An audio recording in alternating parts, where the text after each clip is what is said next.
হয় মই বৰ্তমান উপস্থিত আছোঁ বালি জকাইবৰ অঞ্চলত। বালি জকাইবৰ অঞ্চলত যিহেতু যোৱা নিশা মুখ্যমন্ত্ৰীগৰাকীয়ে এটা মিচিং পৰিয়ালত বাস কৰি নিশাটো কটালে, তাৰপিছত পুৱাই তেখেতে দেখিবলৈ পোৱা গৈছে জলসম্পদ বিভাগৰ প্ৰায় 30 কোটি টকাৰ এক বিশেষ আঁচনি পেকেজ তেখেতে ঘোষণা কৰিছে আৰু বিভিন্ন ধৰণৰ তেওঁ আঁচনিৰে মাজুলীৰ স্থায়ী সুৰক্ষাৰ কথা তেওঁ ইতিমধ্যে ঘোষণা কৰিছে।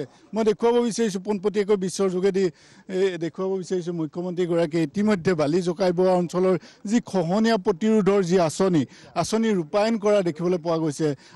জিঅ' বেগ জিঅ' বেগৰ তেওঁ ইয়াত সংস্থাপন কৰিব, জিঅ' বেগ সংস্থাপন কৰি তেখেতে দেখিবলৈ পোৱা গৈছে এনেধৰণে তেখেতৰ যি পুৱাই মাজুলীত পুৱাই এনেধৰণৰ এক কাৰ্যসূচী ৰাখিছে।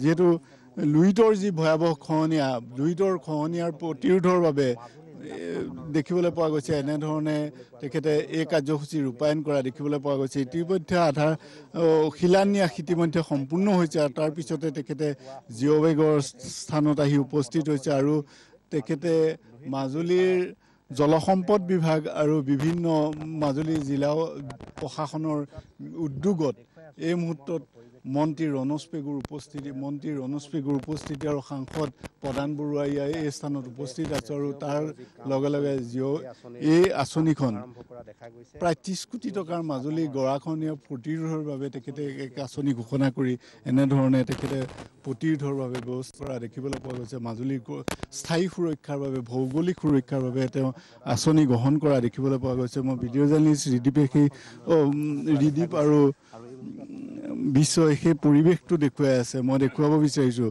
আৰু তেখেতে আজি পুৱাই আহি এই মাজুলীৰ এই স্থানত যি বালি জকাইবৰ অঞ্চলত যোৱা নিশাটো কটাইছিল আৰু সেই স্থানতে আহি তেখেতে এনেধৰণে মাজুলীৰ স্থায়ী সুৰক্ষাৰ বাবে মাজুলীৰ গৰাখহনীয়া প্ৰতিৰোধৰ বাবে এনেধৰণৰ ব্যৱস্থা গ্ৰহণ কৰা দেখিবলৈ পোৱা গৈছে। মই ভিডিঅ' জাৰ্নেলিষ্টৰ যোগেদি দেখিছোঁ। যিহেতু মুখ্যমন্ত্ৰীগৰাকীয়ে যোৱা নিশাটো মাজুলী বালি জকাইবৰ অঞ্চলত বাস কৰিছিল আৰু থাকিছিল, নিশাটো কটাইছিল আৰু তাৰপিছতে মৰ্ণিং ৱাকত ওলাই আহি তেখেতে পুৱা যি ওলাই আহিছিল আৰু তেতিয়াই তেখেতে এই আঁচনিখন শুভাৰম্ভ কৰে। প্ৰায় 30 কোটি টকা এই মুহূৰ্তত শুভাৰম্ভণি কৰা দেখিবলৈ পোৱা গৈছে। মই ভিডিঅ' জাৰ্নেলিষ্টে সেই সমগ্ৰ পৰিৱেশটো দেখিছে আৰু এয়া হৈছে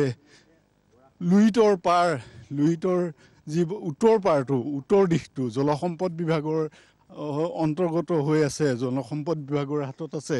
সেই বিভাগটোত এই মুহূৰ্তত 30 কোটি টকাতে অসম চৰকাৰে ঘোষণা কৰিছে আৰু মুখ্যমন্ত্ৰীগৰাকীয়ে ইতিমধ্যে শিলান্যাস কৰি এই আঁচনিখন ঘোষণা কৰা দেখিবলৈ পোৱা গ'ল।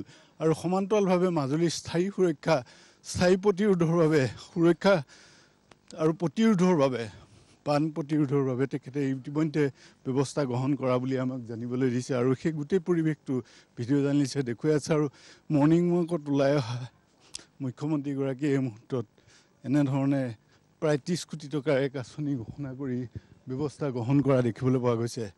আৰু সমান্তৰালভাৱে ইয়াৰ পিছতে মুখ্যমন্ত্ৰী হিমন্ত বিশ্ব শৰ্মা ডাঙৰীয়া তেখেত গড়মূৰলৈ যাব।